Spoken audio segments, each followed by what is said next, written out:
오늘은 사도행전 18장 6절에서 8절까지만 보겠습니다. 같이 읽습니다. 그들이 대적하여 비방하거늘 바울이 옷을 털면서 이르되 너희 피가 너희 머리로 돌아갈 것이요 나는 깨끗하니라. 이후에는 이방인에게로 가리라 하고 거기서 옮겨 하나님을 경외하는 디도 유스도라 하는 사람의 집에 들어가니 그 집은 회당 옆이라.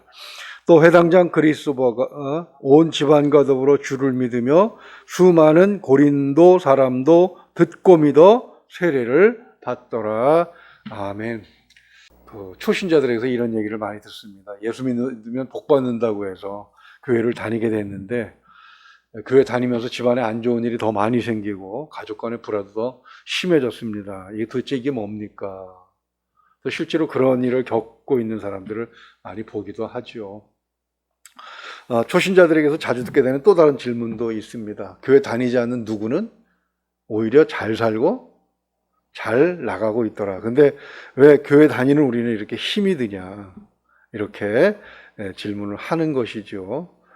이렇게 질문하는 것이 사실은 전혀 잘못된 것도 아니고 오해에서 비롯된 것도 아니죠. 우리가 아침마다 보고 있는 사도행전에서 그것을 확인하고 있기 때문입니다. 사도 바울은 주님께서 직접 이방인들의 영혼 구원을 위해서 선택해서 세우시고 보내신 그런 사람입니다. 그러니까 얼마나 충성스럽게 또 헌신적으로 일을 하고 있는지는 그 사도행전을 통해서 성령께서 지원하고 계십니다. 그런 그가 하는 일도 사사건건 반대에 부딪히고 있습니다. 오늘 본문 6절 한번 보십시오. 그들이 대적하여 비방하거늘. 그렇죠? 바울이 옷을 털면서 이르되 너희 피가 너희 머리로 돌아갈 것이 나는 깨끗하니라. 이후에는 이방인에게로 가리라 하고 이렇게 말씀하고 있습니다. 자, 바울을 비방하는 그들은 누구며 또 왜 그렇게 비방해야 되는 것인가? 바울이 옷을 털면서 한 말, 너희 피가 너희 머리로 돌아갈 것이요 라고 하는 것은 저주인가? 또 그렇게 반대에 부딪힌 바울이 방향을 바꾼 것, 이방인에게로 바꾼 것은 이 그들에 대한 전도를 포기한 것인가? 이런 질문들을 가지고 한번 생각을 해보려고 합니다. 영적인 블루오션이라는 말이 있습니다. 블루오션이라는 말은 프랑스 인시아드 경영대학원에서 국제 경영을 담당하는 석좌 교수 한국인이 한 분 있습니다. 김위찬 씨라고. 그분이 유럽 연합의 자문인데 그는 그 학교의 동료 교수들과 함께 새로운 경영 전략을 하나 내놓습니다. 그 이름이 블루오션 전략입니다. 블루오션이라고 하는 것은 먼 바다를 얘기하죠. 내용은 간단합니다. 아무도 가보지 않은 먼 바다는 경쟁자가 없어서 높은 수익과 빠른 성장을 가능하게 하는 기회를 제공하게 된다. 그러니까 반대 개념이 레드오션인데 같은 배들끼리 이 연한 바닷가에서 피 터지면서 싸우면서 경쟁하는 그런 관계를 말합니다. 아무도 시도한 적이 없는 그런 잠재적이고 광범위한 그런 넓은 시장을 의미하는 경제학적 용어가 되었죠. 그래서 2005년도에 하버드 경영대학 출판사에서 같은 제목으로 책이 출판됐는데 순식간에 전 세계적인 베스트셀러가 됩니다. 그래서 100여 개 나라에 26개 언어로 번역이 돼서 하나의 경제 용어로 이렇게 고착이 됐죠.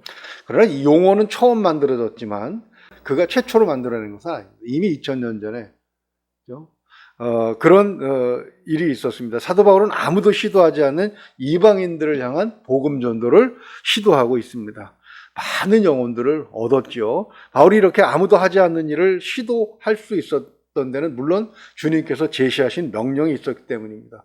우리가 너무 잘 알죠. 마태복음 28장 19절을 보게 되면 그러므로 너희는 가서 모든 민족을 제자로 삼아 아버지와 아들과 성령 이름으로 세례를 베풀고 20절 보면 내가 너희에게 분부한 모든 것을 가르쳐 지키게 하라. 볼지어다 내가 세상 끝날까지 너희와 항상 함께 있으리라 하시니라.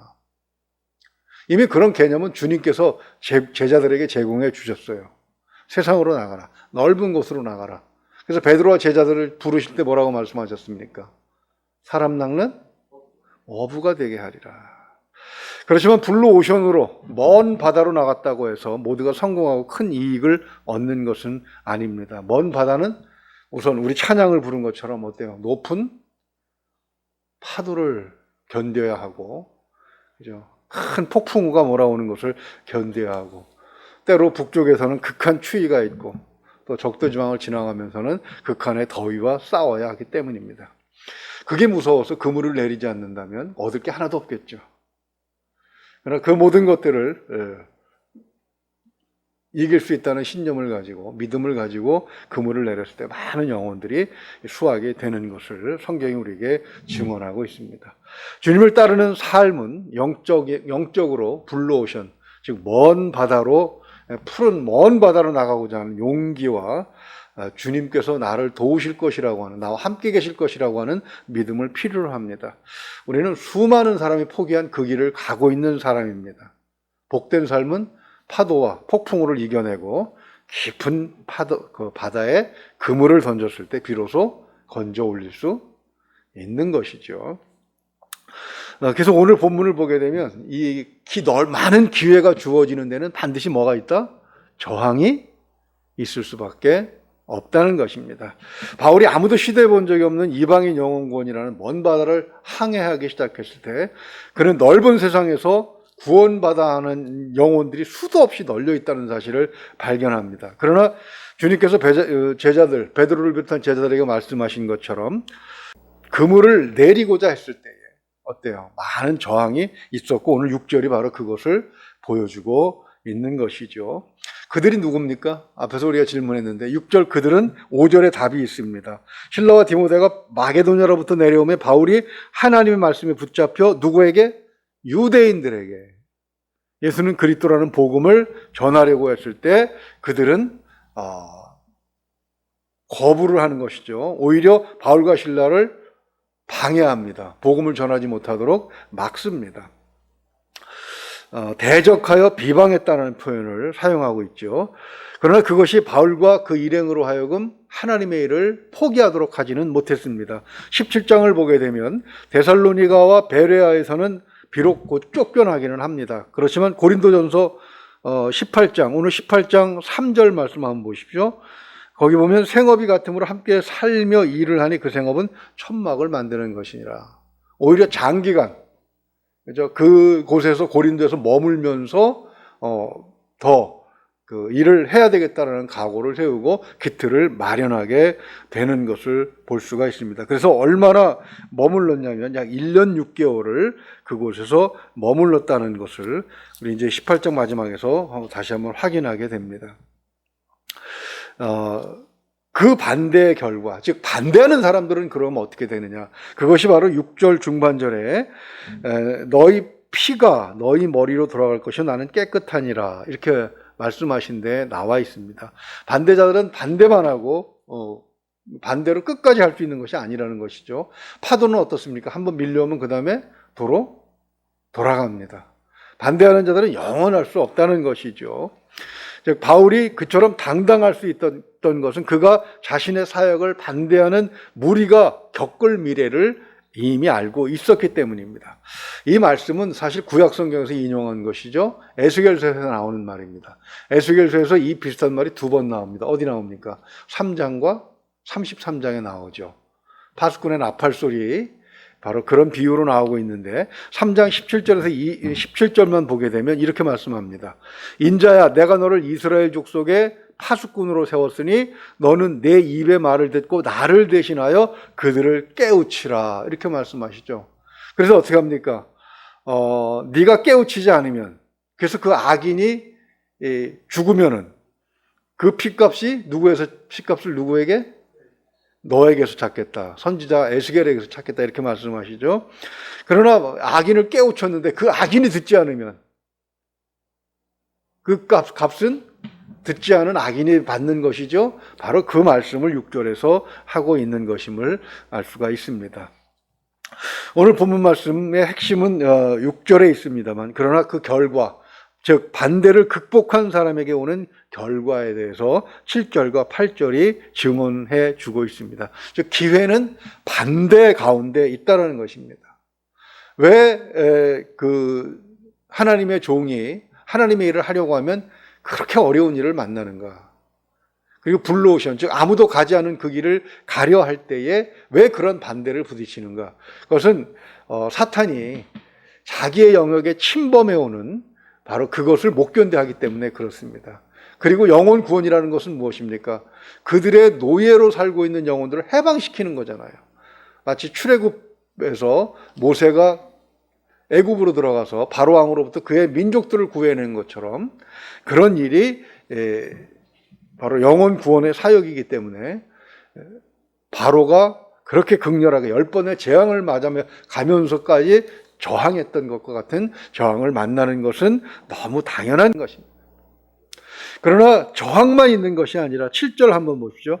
거기서 옮겨 하나님을 경외하는 디도 유스도로 하는 사람의 집에 들어가니 이렇게 되어 있습니다. 바로 그죠? 회당 옆에, 회당에서 지금 반대를 겪는 것 아닙니까? 회당에서 대적을 당하고 비방을 받고 있었는데 바로 회당 옆에 하나님은 한 영혼을 구원할 수 있도록 그렇게 해주고 준비되어 있는 것을 보여주고 있죠.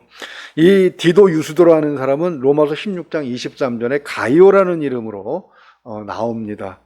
교회의 크고 중요한 역할을 감당하는 그런 고린도 교회 한 인물로 그렇게 평가되고 있지요. 그 다음에 8절을 한 번 더 보십시오. 8절을 보게 되면 또 회당장 그리스보가 온 지방과 더불어 주를 믿으며 그 다음에 이제 나옵니다. 수많은 고린도 사람도 듣고 믿어 세례를 받더라. 그렇게 되어 있습니다. 즉 다시 말해서 기회는 반배 가운데 있다는 것입니다. 높은 파도가 무서워서 작은 배들은 먼 바다로 나가지 못합니다. 폭풍우가 무서워서 담이 작은 사람은 큰 바다로 나가지는 못합니다. 어떤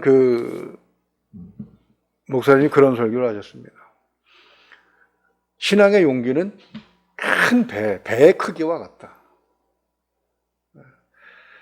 저희 고등학교 동창 중에 현대상선에서 오랫동안 근무하면서 선장으로 지금 바다를 떠돌고 있는 친구가 있습니다. 한 2만 톤급 되는 배에다가 물건을 잔뜩 싣고 항구마다 들리면서 내리고 또 물건을 싣고 내리고 하면서 한 바퀴 도는데 지구 한 바퀴 도는데 한 6개월에서 1년 걸리는데 지금은 집에도 못 들어온답니다. 부산항에 딱 들어오면 집에 가야 되는데 코로나19 때문에 14일인가 격리되고 나면 그 다음에 또 배가 출발할 날이라 아예 배에서 내리지 못하고 또 그냥 떠난다고 아쉬워하는 그런 글을 남긴 것을 보았습니다.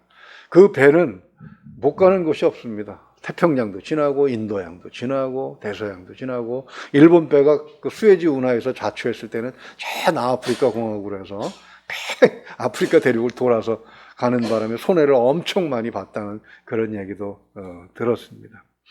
즉 큰 배가 있기 때문에 큰 바다로 나갈 수 있는 것처럼 우리에게 큰 배는 무엇이겠습니까? 바로 선장이신 주님이 이끌고 가시는 그런 믿음의 큰 배를 의미하는 것이죠.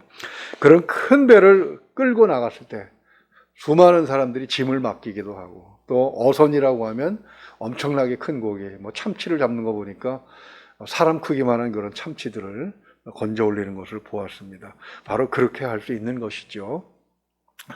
오늘 말씀은 간단합니다. 정리하면 그렇습니다. 스펄전 목사님은 그렇게 이야기했습니다. 마귀는 결코 죽은 말을 발로 차지 않는다.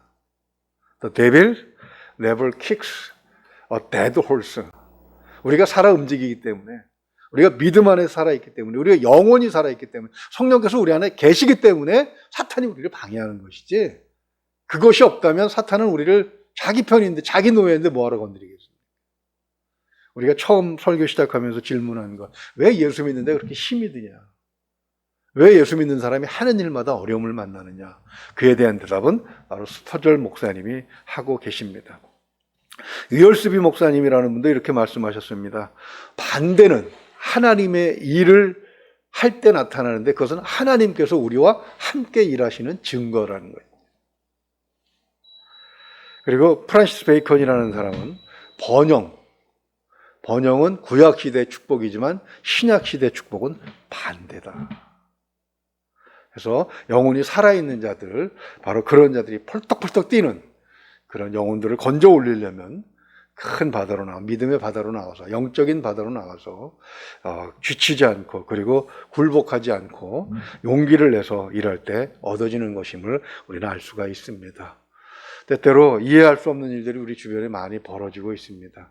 그러나 그것이 바로 하나님께서 나와 함께 하시는 증거고, 내가 하나님의 삶을, 하나님의 백성의 삶을 살고 있다는 증거인 것을 깨닫고 능히 이기고 나아가는 그런 하루가 될 수 있기를 주님의 이름으로 축원을 드립니다. 기도하겠습니다. 은혜로우신 우리 아버지 하나님, 하나님께서 세우신 종, 주님께서 직접 빛으로 역사하셔서 그를 일으키시고 그리고 보내셨는데도 사사건건 새로운 일을 시작할 때마다 이와 같이 반대를 만나는 것을 보면서 우리가 어떻게 이런 일들을 감당할 수 있을까 그렇게 생각도 해보지만, 그러나 그가 이룬 공로들을 보게 되면 비로소 우리는 그런 반대를 능히 극복해야 할 필요성을 느끼게 됩니다. 하나님, 이것을 오늘 아침에 깨닫게 하시니 감사합니다. 살면서 힘들고 어려운 일을 만나더라도 한숨과 한탄이 아니라 싸워 이기고자 하는 강한 용기를 힘차게 내뱉는 그런 우리가 될 수 있도록 하나님 도와주시고 인도하여 주시옵소서. 사탄은 결코 죽은 말을 걷어 차지 않는다는 사실을 기억하게 하시면서 우리가 살아있기 때문에 우리를 방해하려고 한다는 사실을 기억하고 용기를 잃지 않고 나아가도록 오늘도 붙들어 주시기를 간절히 바라고 원하옵나이다.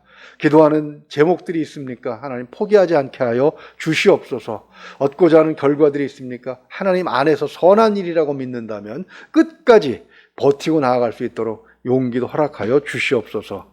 능히 이기게 하실 주님을 믿고 의지하며 우리 주 예수 그리스도 이름으로 기도하옵나이다. 아멘.